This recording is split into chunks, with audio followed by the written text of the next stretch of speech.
하나님의 복된 말씀 사도행전 25장 보겠습니다. 1절부터 12절 말씀까지. 자, 교독하실까요? 사도행전 25장 1절부터 12절까지 이 계시의 말씀을 한 절씩 교독하실 때 살아계신 하나님의 음성을 들을 수 있기를 원합니다. 베스도가 부임한 지 3일 후에 가이사라에서 예루살렘으로 올라가니 대제사장들과 유다인 중 높은 사람들이 바울을 고소할세 베스도의 호의로 바울을 예루살렘으로 옮기기를 청하니 이는 길에 매복되었다가 그를 죽이고자 함이더라. 베스도가 대답하여 바울이 가이사라에 구로된 것과 자기도 멀지 않아 떠날 것을 말하고 또 이르되 너희 중 유력한 자들은 나와 함께 내려가서 그 사람에게 만일 옳지 아니한 일이 있거든 고발하라 하니라. 베스도가 그들 가운데서 박일 혹은 10일을 지낸 후 가이사라로 내려가서 이튿날 재판자리에 앉고 바울을 데리러 명하니 그가 나오매 예루살렘에서 내려온 유대인들이 둘러서서 여러 가지 중대한 사건으로 고발하되 능히 증거를 대지 못한지라. 바울이 변명하여 이르되 유대인의 율법이나 성전이나 가이사에게나 내가 도무지 죄를 많은지 아니하였노라 하니 베스도가 유대인의 마음을 얻고자 하여 바울들을 묻되 내가 예루살렘에 올라가서 이 사건에 대해서 내 앞에서 신문을 받으렸느냐. 바울이 이르되 내가 가이사의 재판자리 앞에 섰으니 마땅히 거기서 신문을 받을 것이라. 당신도 잘 아시는 바와 같이 내가 유대인들에게 불의를 행한 일이 없나이다.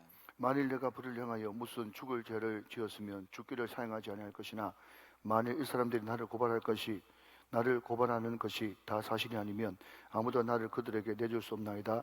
내가 가이사께 상소하노라 한데 베스도가 배석자들과 상의하고 이르되 내가 가이사에게 상소하였으니 가이사에게 갈 것이라 하니라. 자, 여러분 24장 27절 말씀을 한번 보시겠습니다. 24장 27절. 자, 이태가 지난 후에 거기에 밑줄 한번 그어 보시고요. 보르기오 베스도가 벨릭스의 소임을 이어받으니 벨릭스가 유다인의 마음을 얻고자 하여 바울을 구려하여 두노라 그랬습니다. 자, 이제 정권이 로마 총독의 정권이 누구에서? 벨릭스에서 베스도로 바뀌었어요. 근데 여기 보니까 이태가 지난 후 이렇게 이야기하니까 몇 년인지 좀 헷갈리시죠? 2년이요. 2년. 그러니까 제일 처음에 사도 바울이 이 벨릭스에게 재판을 받을 때가 벨릭스 부임한 지 6년. 예, 그리고 벨릭스가 8년 동안 그 예루살렘의 총독으로 있다가 이제 이임을 하고 후임 베스도가 오는 그런 과정입니다. 그러니까 사도 바울은 어제 우리가 살펴봤다시피 죄가 있어요, 없어요? 하나도 없습니다. 찾을 수가 없어요. 이 드둘로라고 하는 변호사가 3가지 제목을 씌웠죠. 첫 번째는 뭡니까? 로마 사람들이 제일 싫어하는 소요를 일으킨 대목군입니다. 첫 번째고, 두 번째는 나사렛 이단, 사교 집단의 우두머리입니다. 그런데 사도 바울이 그 말을 들었을 때 우스갯소리지만 참 마음이 뿌듯했을 것 같아요.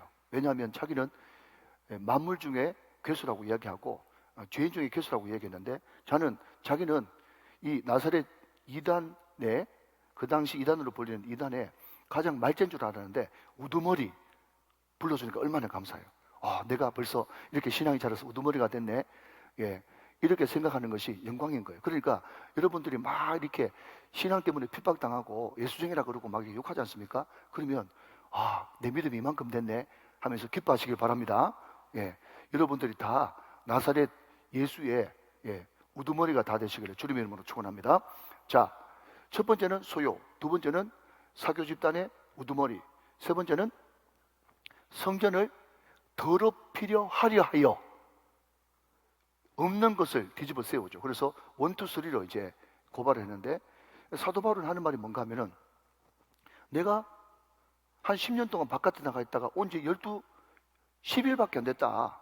그리고 여기 끌려온 지 닷새니까 내가 일주일밖에 없었는데 무슨 거기서 내가 소유 사태를 벌이려고 그러느냐. 나는 그런 것 한 것도 없다. 또 두 번째, 나는 구약도 믿는 사람이고 예수의 길, 그 도를 따르는 그런 사람이지 나는 사교 집단의 우두머리 그런 것도 나하고 상관이 없다. 그리고 그 우리가 앞에서 봤습니다만은 에베소에서 온 이방인 그냥 성전에 이제 데려가 가지고 이방인이 성전에 함부로 출입했다 해가지고 이제 너희들이 헛된 소문을 듣고 괴담을 듣고 나한테 하는 모양인데 증거 어디 있냐? 그랬더니 증거가 아무것도 없어요. 그러니까 결국은 그 당시 최고 김앤땡 변호사 드둘러를 사도 바울이 성령께서 말하게 하심을 따라서 담대하게 승리한 거예요. 승리했음에도 불구하고 그냥 항상 여론과 또 정치에 최적화되어 있는 이 벨릭스라고 하는 이 총독이 풀어줬어요, 안 풀어줬어요? 안 풀어줬단 말이죠. 2년 동안 억울한 감옥살이를 한 것입니다. 왜 억울하냐면 사도 바울은 여러분 데살로니가 교회 같은 경우에 얼마 만에 세워준 줄 아세요? 그 교회가 3주 만에 세워졌거든. 3주 만에. 그러니까 사도 바울이 자유의 몸으로 마음껏 다니고 여러분 2년 동안 마음껏 복음 전하고 교회 세우라고 그랬으면 10군데도 더 세웠을 거예요. 그런데 10군데 교회 세울 수 있는 그 아까운 1초 1분도 아까운 그 시간에 2년 동안 갇혀 있었으니까 얼마나 사도 바울이 답답하고 억울하고 무슨 이런 일이 다 있나 싶었지 않겠습니까? 그렇지만 그럼에도 불구하고 항상 하나님의 때라는 것이 있는 줄로 여러분 믿으시길 바랍니다. 하나님의 때. 여러분 제가 그 강준민 목사님 강의를 제가 들은 적이 있습니다. 제가 지금 이제 제가 꾸준히 이제 다니면서 좋은 목사님들하고 이렇게 강의도 듣고 교제도 하고 이렇게 하는 그런 모임에 참여하고 있는데요. 이 강준민 목사님이 미국에 어떤 손님이 왔는데 제가 그 손님 이름을 밝히지 않겠습니다. 이름만 되면 다 아는 한국의 유명한 목사님인데 이분이 그냥 공항까지 직접 그냥 부교제도 시키면 되는데 본인이 직접 교제를 하려고 이렇게 운전을 해주고 또 너무 그분이 이야기해주는 인사이트가 은혜가 되어지니까 한 2시간 동안 은혜 충만히 받고 야 정말 그래 교제가 필요해 정말 대가들의 한마디가 나한테 큰 도움이 돼 하면서 은혜 충만히 갖고 집에 가다가 은혜 충만히 받고 집에 가다가 교통사고 났단 말이에요. 이 도대체 뭐지? 그래가지고 한 2달 꼼짝없이 병원에 그냥 누워가지고 다리 들고 대소변도 못 가리고 그렇게 기가 막힌 일이 발생한 거예요. 그랬더니 성도들이 와서 위로하더랍니다. 목사님 너무 고생하셨으니까 그냥 하나님께서 휴가 주신 줄 알고 좀 쉬세요 했는데 제일 처음에는 도무지 이해가 안 됐는데 2달 동안 쉬면서 그 목사님이 이야기해준 그 은혜로운 인사이트지 않습니까? 인사이트 듣고 계시죠? 은혜로운 인사이트를 마중물로 집어넣으니까 자기가 수십 년 동안 목회했던 그 밑에 깔려있던 것이 평소 때 막 바쁘게 자기가 행동판이 아니어도 행동할 수밖에 없지 않습니까? 교인들 많으니까 막 그렇게 행동할 때는 그게 정리가 안 됐는데 2달 동안 가만히 누워있으니까 오만 생각이 다 떠오르랍니다. 근데 여러분 요즘에 노공기 좋거든요. 노공기. 그러니까 들어 누워가지고 생각날 때마다 계속해서 이제 노공기 틀어놓고 이야기를 하면서 자기 이제 인사이트 받은 거를 잊지 않으려고 녹음을 한 거예요. 그 녹음해가지고 책 만드는 것이 이 강준민 목사님의 가장 베스트셀러. 웬만하면 제3세계, 여러분 한국도 미국에 비하면 제3세계지 않습니까? 제3세계 목회자들한테 미국의 출판사가 콧대가 높아가지고 출판을 잘 안 해주거든요. 그런데 뿌리 깊은 영성이라고 하는 그 강준민 목사님 책을 미국 출판사에서 영어판으로 제작을 해줘가지고 한국에도 그 책이 엄청나게 많이 팔리고 미국에서도 그 책이 반향을 일으키는 엄청난 결과를 얻게 됐다는 거예요. 말은 길었지만 무슨 뜻인 줄 알겠죠? 하나님께서 여러분 전혀 생각지도 못했는데 그냥 나를 덜어 눕게 한다든지 아니면 엎어지게 한다든지 여러분 교회 중에서도 자기는 별 상관없이 내 의사가 전혀 상관없이 여러분 감옥에 가는 사람들도 교회 안에서도 얼마나 많습니까? 우리나라에서는 여러분 이 대표이사가 다 책임을 져야 되기 때문에 사업이 삐그러지면 자기가 본의 아니게 그냥 큰 집에 들어가야 되거든요. 여러분 이런 이야기에 대해서 할 일이 너무 많은 거예요. 우리가 이야기하는 그 S로 시작하는 그 회장님도 말이죠. 그냥 감옥에 가 있었잖아요. 그런데 그분이 나와서 간증하는 것을 뭔가 하면 그때 예수를 인격적으로 만났고 자기가 정말 10년 가까이 고생했던 불면증도 고쳤고 왜냐하면 규칙적으로 계속 먹이죠. 1시간 반 동안 걸리죠. 그러니까 거기서는요 잠이 잘 오는 거예요. 불면증도 고치고 여러분 당뇨도 고치고 심장병도 고치고 협심증도 고치고 언제 암에 좀 할지 그래서 그 회장이 그냥 큰 집이 들어오는 바람에 자기의 모든 것 그러니까 자기가 감옥 들어가기 전까지만 해도 이러다 죽겠다 싶더라고요. 그것도 다 이제 옥중일기에서 나온 거예요. 여러분, 꼭 제가 S의 무슨 그 시회장이라고 이야기를 안 하는데 무슨 말인지 다 아시겠죠? 예. 그 사람이 여러분 나올 때 성진책 들고 나와가지고 또 욕 얼마나 먹고 그랬잖아요. 예. 그 사람은 그 사람. 예. 자기 의사와 전혀 상관없이 감옥에 갔는데 그것이 자기를 살리는 계기가 되었더라 하는 겁니다.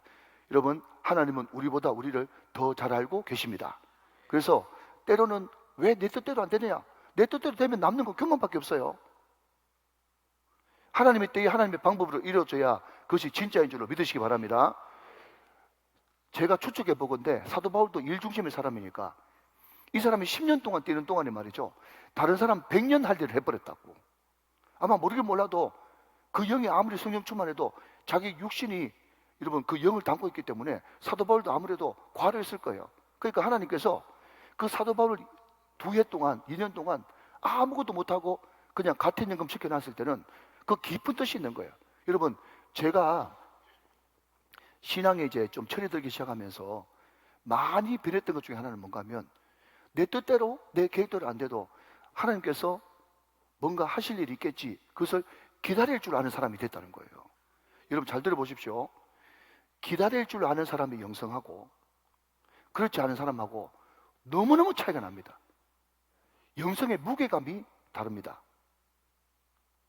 이거 제 개인적인 이야기 하는 거 아닙니다. 지금 연속성상에서 이야기하는 겁니다. 여러분, 이런 이야기 들어보셨습니까?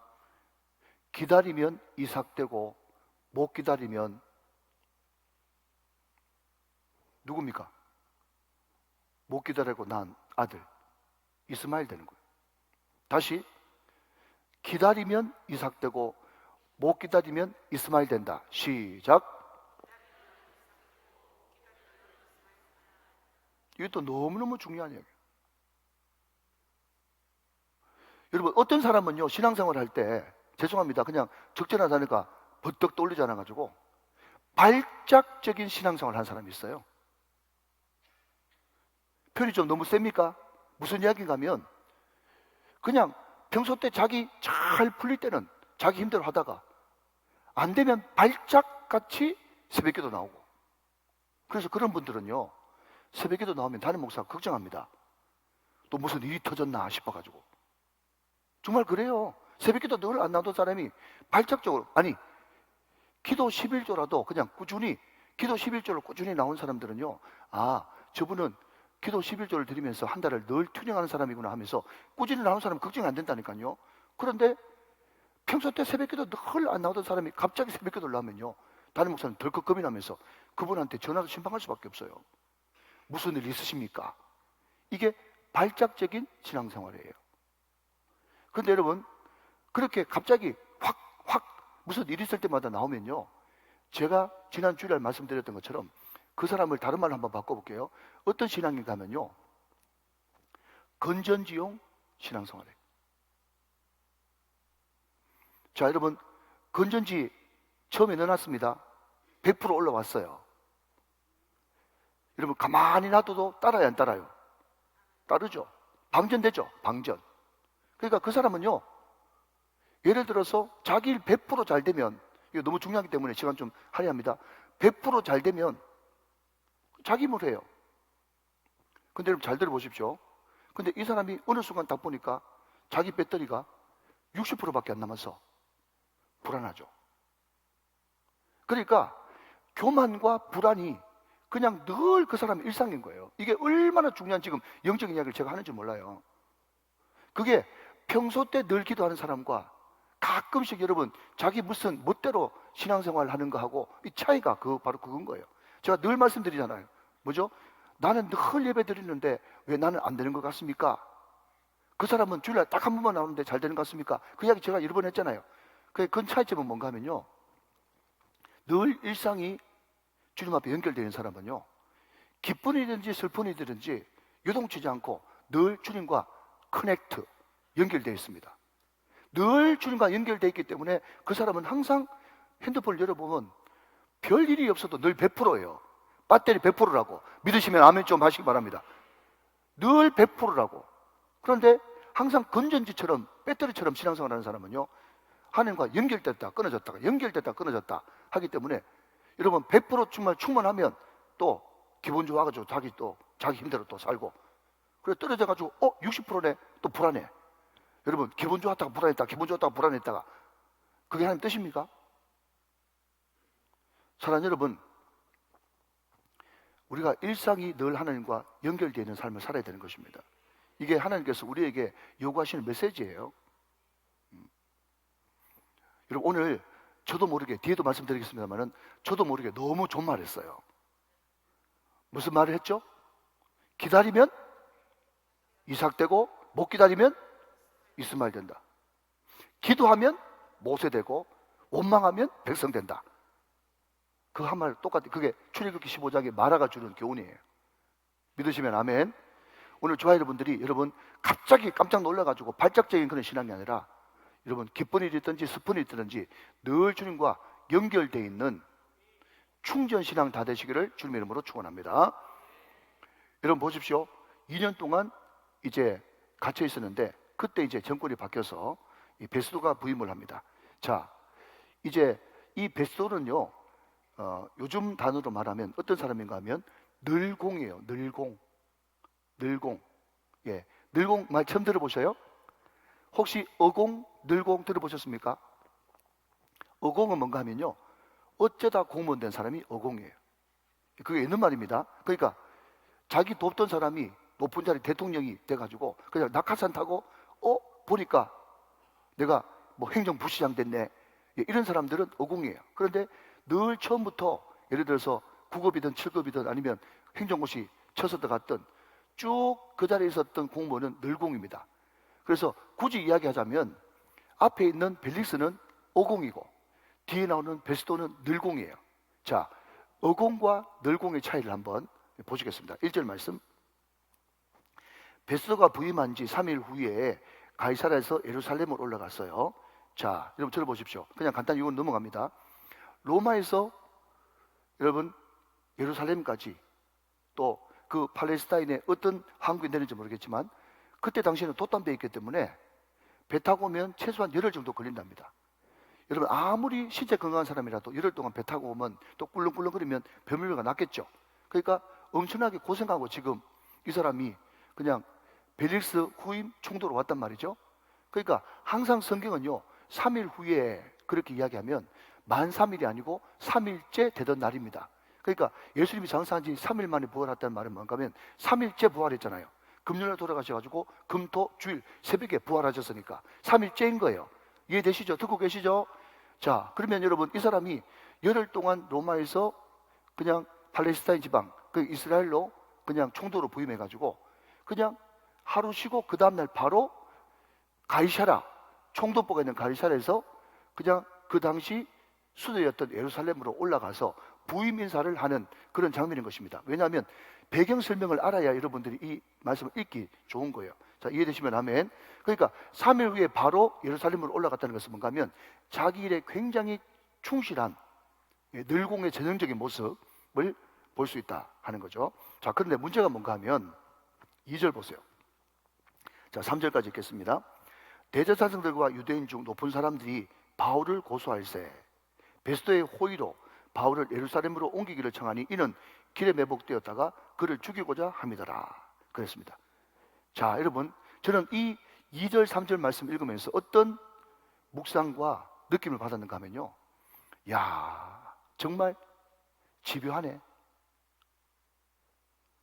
이것을 여러분 경상도 사람들은 집요가 발음이 안 돼가지고 집요라 그래요. 집요해.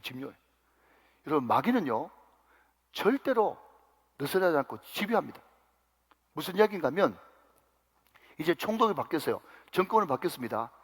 그런데 여러분 2절 말씀 보니까 어제 우리가 살펴봤던 아나니아와 드돌로와 또 장로 몇 사람들과 같이 올라와 가지고 바울을 죽이고자 했던 모습, 그 모습하고 완전 똑같이 평행이론 아닙니까? 그죠? 그러니까 총독이 바뀌었음에도 불구하고 이 사람들의 목적은 사라지지 않는 거예요. 그렇지만 여러분 겁내지 마십시오. 사단은요 지금으로부터 2000년에서 먹는 그 방법을 그대로 사용하고 자기 개발이 별로 없습니다. 다만 끈질기고 집요하다라는 것을 꼭 기억해 두시면 우리가 늘 영적으로 무장되는데 도움이 많습니다. 믿으시면 아멘. 똑같이 하는 거예요. 그러면서 새로 부임한 베스도한테 뭐라고 얘기하는가 하면 사도 바울을 예루살렘으로 좀 올려주십시오. 예루살렘으로 좀 올려달라고 하는 말은 뭔가 하면 로마식으로 재판하지 말고 우리 유대식으로 재판하기를 원합니다 하면서, 원래 처음 부임하는 사람이 그 지역에 있는 그런 토 세력들, 높은 사람들하고 같이 이렇게 초면에 상견례를 하면 웬만하면 들어주잖아요. 허허이 참, 알아듣는지 못 알아듣는지 웬만하면 들어주잖아요. 그죠? 그래가지고 예루살렘으로 올라오는 길에, 그러니까 여러분 가끔씩 영화도 보시길 바랍니다. 자, 여러분 그 조폭들이 말이죠, 자기 보스가 이제 호송차에 실려가지고 가는데 큰 덤프트럭 빌려가지고 쾅 부딪혀가지고 사고를 위장해가지고 자기 보스들 빼내가고 그런 영화가 있어요. 무슨 말인지 이해되시죠? 그처럼 그냥 몰래 그냥 우연을 가장한 필연으로 어떤 테러리스트가 와가지고 사도 바울 죽여버렸다 하면서 사도 바울을 예루살렘으로 올라오는 중에 그 결사대 그 사람들이 사도 바울을 죽여버리려고 모의하고 있었다.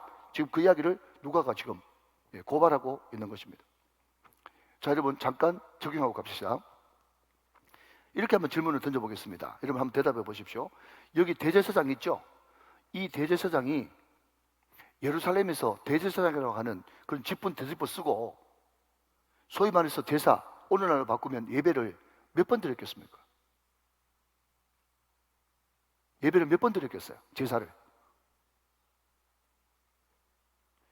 번제, 속죄제, 속건제, 화목제, 그 5대 제사를 말이죠. 몇 번 드렸겠나 말이에요.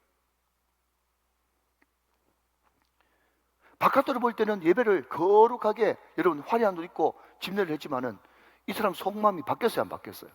전혀 바뀐 것이 없단 말이죠. 여러분 이것은 저한테 항상 먼저 물어보는 거예요. 여러분도 마찬가지입니다. 제가 주일 말씀드렸듯이 어떤 사람은 1년에 교회 500번 오는 사람도 있어요. 500번. 충성스럽죠. 또 교회 늘 교회 중심으로 산다는 것은 영광스러운 일이죠. 그렇지만 그럼에도 불구하고 우리가 다른 사람 이야기할 거 없고 자기만 살펴보는 거예요. 뭔가 하면 내가 이렇게 많은 새벽기도, 수예배, 금요성령집회, 주일 예배 오전 오후까지 다 드리고 있는데 나는 100번, 200번, 300번 넘는 이 예배를 드리면서 나는 과연 얼마나 변했는가? 여전히 미워하고 여전히 용서하지 못하고 여전히 풀지 못하고 여전히 악한 감정 가지고 있고 하나도 변하지 않는 그 대제사장, 예배를 집례한 대제사장과 내가, 이것은 그러니까 항상 사람에 대해서 우리가 말씀을 묵상할 때는요, 그 사람이 나라는 것을 알아야 돼요. 자꾸 대제사장 이렇게 이야기해버리면 성경이 나하고 연결이 안 된다, 커넥트가 안 된다니까요. 사랑하는 여러분, 예배 드리면서 변합시다. 내가 변할 수 없죠. 예배 드리면서 하나님 그분을 내 마음속에 기쁨으로 영접함으로 말미암아서 하나님 그분이 내 삶 속에 들어오시면 자연스럽게 하나님의 성품으로 바뀌게 되어지는 것입니다. 믿으시면 아멘 하시기 바랍니다. 자, 그리고 여러분 여기에 또 하나 짚고 넘어갈 수밖에 없는 것이 뭔가 하면요, 3절 말씀해 보니까 베스더의 호의로, 자, 호의라고 하는 단어에 동그라미를 한번 쳐보시면 좋겠어요. 자, 동그라미 치시고 저를 빨리 봅시다. 여러분 이 호의라고 하는 이 단어가 말이죠, 헬라 원어를 찾아보니까 어떤 단어가 하면 카리스예요. 카리스. 이래서 많이 들어보셨죠? 카리스가 뭔가 하면 은혜라고 하는, 은혜. 그러니까 이 은혜라고 하는 이 단어는요, 1차적으로 하나님의 전유물이에요. 자, 은혜가 뭐죠? 시작. 전혀 받을 자격이 없는 나에게 거저 주시는, 공짜로 주시는 하나님의 사랑과 호의, 긍휼, 자비, 이게 은혜예요. 카리스예요. 자, 그런데 이 하나님께 주로 쓰이는 이 카리스라고 하는 단어를 그 앞에 누구의 카리스라고 붙여놨어요? 베스도의 카리스. 지금 여러분 하나님을 제일 잘 섬겨야 되는, 당연히 잘 섬겨야 되는, 직분상 제일 잘 섬겨야 되는 대제사장이 지금 누구한테 가서 카리스를 구하고 있습니까? 누구한테 지금 가서 카리스를 구하고 있어요? 베스도한테 카리스를 구하고 있단 말이죠. 여러분 이해가 됩니까? 여러분 이게 권력을 잡고 정치권과 가까우면요 항상 하는 행동입니다. 여러분 이것은 저한테 하는 말이니까 여러분도 그냥 들으시기 바랍니다. 왜냐하면 설교가 은혜가 되려고 그러면 설교자가 자기한테 가장 세게 찔러야 되거든요. 왜 그런가 하면 여러분, 저도 여러분의 또 덕분에 또 하나님의 정말 절대적인 은혜로 울산에서 소위 말해서 큰 덩치 지금 깔고 앉아있는 목사 아닙니까? 그러니까 당연히 여러분 우리 교회 구청장도 나오시고 제가 시장도 만날 그런 기회가 종종 많이 있겠죠. 그러면 여러분, 시장을 만나고 구청장을 만나면 목사라고 하는 사람이, 장로라고 하는 사람들이 말이죠, 물론 그 속마음 중심이 그렇지 않을 수도 있지만 얼마나 여러분, 제가 옆에 있어 보면 같이 밥을 먹어보면 민원을 많이 제기하는지 몰라요. 민원 그냥 관심 없으면 넘어가고. 그게 여러분 중요한 것은, 여러분 기독교 역사 2000년 사이에 지금처럼 교회가 힘이 있고 돈이 많고 맨파워가 있는 그런 적이 있었습니까? 없었어요. 기독교 2000년 사이에 이렇게 교회가 힘 있는 그런 시절이 없었다고요. 믿으시기 바랍니다. 기독교 역사에 그게. 그러면 이렇게 하나님께서 돈도 주시고 여러분 또 지위도 주시고 또 마음껏 또 이렇게 만날 수 있는 그런 사람이 있으면 일단 시장이나 구청장이나 무슨 권세자를 만나면 주의 이름으로 축복하고, 아멘? 주의 이름으로 축복하면서 당신 어려운 그런 기도 제목이 있으면 우리가 당신을 위해서 기도해 주겠습니다. 이렇게 하고 난 다음에 그 사람이 그래도 목사님, 그래도 장로님, 혹시 내가 또 시정을 맡고 있는 사람으로서, 구정을 맡고 있는 사람으로서 좀 뭐 도와줄 게 없겠습니까? 그렇게 이야기하면 이것도 한번 살펴보십시오 하면서 교회와 무관한, 그렇지만 사회에 꼭 필요한 이런 것들을 쓱 한번 이야기하면 그 사람들이 얼마나 교회를 존경하게 보고, 할렐루야, 수준을 높게 보겠어요. 그런데 만나자마자 하나님의 은혜, 하나님께 카리스를 구할 수 있는 사람이 우리 교회 이것 좀 도와주십시오, 우리 교회 저것 좀 도와주십시오, 뭐 그냥 자해 좀 바꿔주십시오. 아이고,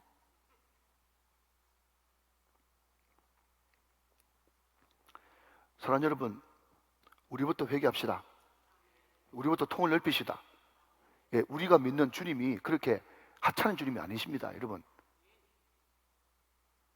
그것도 필요하면 언제든 이야기 되겠지만, 내가 힘을 가지고 권력을 가지고 있는 사람을 마음껏 주무르겠다고 하는 이런 생각을 또, 그거 굉장히 교만한 생각이고 주님께서 기뻐하는 생각이 아닙니다. 여러분, 어떤 분은 제가 이야기만 할게요. 예. 부산 같은 경우에는요, 범어사, 삼양사, 통도사, 뭐 그런 울산입니까? 거기에 화장실도 시비로 고칩니다. 문화재라고 하는 이름으로. 그러니까 어떤 목사님들 보면, 목사님, 그 부산의 큰 절들 같은 경우는 시 돈 가지고 화장실까지 다 고치는데 우리도 빼냅시다, 이렇게 이야기하는 사람이 가끔씩 있어요. 또 그럴 수도 있잖아요. 또 억울하기도 하고 평등의 논리로. 그때 여러분, 정말 수준 있는 교회 목사는요, 이렇게 이야기해 맞습니다. 우리가 시 도와줘야 되지, 우리가 시 돈 그거 받아서 가지고 화장실 고치면 되겠습니까? 아멘. 이렇게 이야기해야 이게 크리스찬의 품격인 거예요. 사랑하는 여러분, 우리가 한 예를 들었습니다마는 이런 품격을 갖출 때 세상 사람들은, 저 사람들은 뭐지? 바깥으로는 별로 없는 것 같은데 거기에 고매한 뭔가가 흐른단 말이죠. 그게 바로 비밀이라고 이야기하는 거예요. 비밀. 비밀을 간직한 저와 여러분 다 되시기를 주님의 이름으로 축원합니다. 자, 여러분 9절 말씀으로 넘어가 보겠습니다. 9절 말씀. 계속 이 종교 권력을 가진 사람들이 베스도를 압박하니까 베스도가 이렇게 이야기합니다. 제일 처음에는 당신들이 그렇게 억울하면 당신들이 내려와서 벨리스 있을 때처럼 재판을 하고, 나도 여기에 얼마 안 입고 갈 사람이니까 자꾸 내한테 압박하지 마라, 그렇게 하면서 그 늙공의 특유의 능글능글함으로 이렇게 쑥 빠져나가려고 그랬는데 계속해서 이 사람들이 압박하니까, 이 사람도 어쩔 수 없는 정치인이고 로마 황제한테 잘 볼 수밖에 없는 사람이라 이렇게 이야기합니다. 자, 여러분 9절 말씀 보겠습니다. 9절 말씀. 베스도가 유대인의 마음을 얻고자 하여, 여러분 빌라도도 마찬가지고 벨리스도 마찬가지고 또 여기 베스도도 마찬가지고 총독들이라고 하는 그런 사람들은요, 늘 여론, 사람 마음 얻는 거, 인기몰이 여기에 목매여 있습니다. 이게 정치인이에요, 여러분. 그래서 정치인들을 그냥 부러워하지 말고요, 예, 불쌍히 여기시 바랍니다. 예, 그렇게 큰소리 뻥뻥 치던 정치인들이 조금 있으면 여러분들한테 와가지고 머리를 팍팍 숙이는 날이 곧 다가옵니다. 유대인의 마음을 얻고자 하여 자 바울들을 물어요. 자 여러분 한번 보십시오. 무슨 말인가 하면 베스도가 로마법으로는 바울을 예루살렘으로 데리고 올라갈 이유가 하나도 없고 할 수도 없어. 그런데 이 총독이니까 기본적으로 정치 감각이지 않겠습니까? 그러니까 베스도가 누구한테 물어요 지금? 바울한테 물어가지고 너 예루살렘 올라갈래? 이렇게 물어봤단 말이죠. 그게 많은 그 가이사랴에서 지금 재판하면서 알아듣고 계시죠? 그때 만약에 베드로가 순간 혼동을 일으켜가지고 그러면 예루살렘 올라가겠습니다 하면서 덜컥 물어버리면 베스도는 보고서를 또 쓰겠죠. 뭐라고요? 나는 예루살렘으로 올릴 마음이 전혀 없었는데 지가 가려고 그러니까 어떡하겠습니까? 하면서 자기는 결단코 손해보지 않고 사도 바울한테 다 떠넘겨가지고 네 자유로 갈 것 같으면 가라. 지금 이야기를 하는 거예요. 자 여러분 제가 이렇게 설명하는 이유는 뭔가 하면 여러분 성경 읽을 때 도움을 드리려고 성경을 풀이해드리는 겁니다. 그런데 사도 바울은 그 이야기를 듣고 올라가라고 그랬습니까? 사도 바울은요 내가 만약에 지은 죄가 있다 그러면 나는 당연히 사형도 감수하겠다. 그런데 내가 지은 죄가 없는데 내가 왜 거기 올라가냐? 그러면서 택한 것이 뭔가 하면 이제 나는 예루살렘이나 가이사라의 지방법원에서 재판 안 받고 대법원 갈란다. 그렇게 이야기를 지금 하고 있다는 거죠. 자, 그 이야기가 여러분 11절 12절 말씀 나옵니다. 자, 같이 보시죠. 11절 만일 내가 불의를 행하여 무슨 죽을 죄를 지었으면 죽기를 사형하지 아니할 것이나 만일 이 사람들이 나를 고발할 것이 다 사실이 아니면 아무도 나를 그들에게 내줄 수 없나이다. 그 다음 내가 가이사께 상소하노라 한데 내가 로마 시민권자이기 때문에 가이사르 로마 황제한테 내가 재판받기를 원합니다. 나 대법원 가겠습니다. 이렇게 이야기를 하는 거예요. 자 그랬더니 여러분 12절 말씀 같이 한번 읽어봅시다. 시작. 베스도가 배석자들과 상의하고 이르되 내가 가이사에게 상소하였으니 가이사에게 갈 것이니라 하니라 하면서 방망이 3번 두드렸더라. 이게 이 내용이에요. 자 이제 말씀을 마무리하면서 성경 한 구절 찾아보겠습니다. 사도행전 19장 21절 말씀. 사도행전 19장 21절 말씀입니다. 자, 저와 같이 한번 읽어보실까요? 시작. 이 일이 있은 후에 바울이 마게도냐와 아가야를 거쳐 예루살렘에 가기로 작정하여 이르되 내가 거기 갔다가 후에 로마도 보아야 하리라 하고 그랬습니다. 자, 여러분 결론입니다. 하나님이 나한테 어떤 마음을 주셔요. 겨자씨만한 마음 말이죠. 내 소원이기도 하고 이것이 내가 꿈꾸는 비전이기도 합니다. 그런데 이때까지만 해도 사도 바울은 로마에 내가 무슨 수로 가지? 왜냐하면 그 소아시아와 그 유럽 지방에 복음 전할 그 필드가 너무 많아가지고 내가 로마로 가겠다고 하는 꿈은 있긴 있는데 도무지 이것이 이루어질까? 그냥 꿈이 아닐까? 라고 하면서 그냥 뱉어본 것이 사도행전 19장에 로마도 가야 하리라 라고 하는 이 구절이에요. 그런데 하나님은 그 신앙 고백 내지는 비전을 잊지 않고 간직하고 있다가 결국은 그 비전이 이루어지고야 말도록 하나님께서 만들어 주시잖아요. 여러분 이것은 뭐와 같은가 하면요, 내가 자주 이야기합니다마는 제가 월드컵에 출전을 했습니다. 제가 그런 이야기 예를 들었어요. 자, 시간 없기 때문에 제가 월드컵에 특별한 은혜로 이제 출전을 했는데 그 상암 경기장에 가보니까 사람들이 막 수만 명이 온 거예요. 그러면서 막 대한민국 하면서 박수를 쳐가지고 야 무슨 이런 기가 막힌 일 다 있냐 하면서 사람 구경하고 있는데 그 관중들의 함성에 의해 가지고 주심의 휘슬이 울린지도 모르고 그냥 나는 사람 구경하고 있는데 갑자기 뭐가 뒤에서 탁 때리길래 아야 하면서 앞으로 탁 꼬꾸라졌는데 공이 내 뒤통수 맞고 골인 됐네. 그러니까 막 사람들이 막 예동열 하면서 막 환호를 하면서 야 내 뒤통수로 골 넣는 거 보다 처음 본다 하면서 제가 거기에 그 경기의 MVP로 뽑혔단 말이에요. 여러분 이게 무슨 이야기인가 하면요, 도무지 이루어질 수 없는 일입니다. 많은 학자들이 추측하기를 사도 바울이 가이사에 가서 재판받겠다 이야기도 뜬금없는 소리고요. 뜬금없는 소리예요. 여러분 생각해 보십시오. 대로마 제국의 황제가 나사렛 예수 이단이라고 그 당시에 여겨졌던 그 사람 한 명 올라왔는데 만나 주겠습니까? 여러분 같으면 택도 없는 이야기를 툭 던졌어요. 그런데 또 많은 학자들이 이야기하기를 베스도 그놈도 참 희한한 놈이다. 자기가 로마에 임명받은 총독이면 여러분 황제 입장에서 이렇게 한 귀퉁이에 있는 사람 그냥 죽이든지 살리든지 자기가 그냥 덮어서든지 알아서 하기를 원하겠어요? 임금한테 여러분 황제한테 토스하기를 원하겠어요? 알아서 죽이든 살리든 그냥 자기가 책만 받든 그냥 옷 벗든 그 사이에서 그냥 하기를 원하지. 그런 사람들 그 구석에 있는 한 사람들 로마 시민권자라 하지만 로마 시민권자가 한둘입니까? 그래. 그 사람을 로마 가이사한테 그냥 떠넘기는 그것은요 자기 국가 점수에 도움이 하등도 안 된다니까요. 그런데 보십시오. 하나님은 자기도 모르게 툭 튀어나온 말 그리고 정신없는 한 총독의 방망이 3번 두드려가지고 결국 로마 병사들의 호의를 받아가지고 로마에 가고야마는 그런 역사가 일어나잖아요.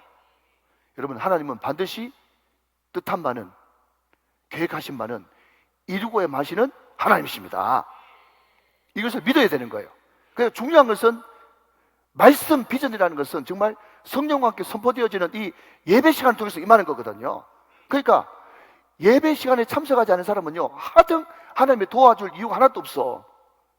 이 예배 시간이 좀 힘들고 어렵지만 정말 고통 중이라도 괴로운 중이라도 성령께서 함께 하시는 말씀이 선포되어지는 기도가 있는 안수가 있는 이 시간에 찾아오셔가지고 내가 꾸벅꾸벅 주더라도 내가 말씀을 받아야 되겠다는 그 마음을 가지고 말씀이 성령님과 함께 내 마음속에 씨앗처럼 떨어지기만 하면 반드시 하나님께서 그 씨앗을 열매 맺게 하시고 여러분 힘들지만 감옥에 갇혀있는 2년이라고 하는 시간이 있지만은 도무지 허락이 안 돼도 여러분 세월을 기다리고 참고 인내하면 반드시 무기감 있는 하나님의 사람으로 반드시 하나님의 때 하나님의 방법으로 응답하시는 방향으로 하나님께서 이끌어 가신다는 것입니다. 사랑하는 여러분 내일은 난 모릅니다. 그렇기 때문에 오늘 하루하루 살아가는 것입니다. 늘 하나님과 연결되어 있어서 하나님의 뜻을 이루어 드릴 수 있는 복된 우리 우정의 가족들 다 되시기를 주 예수 그리스도의 이름으로 축원합니다. 축복합니다.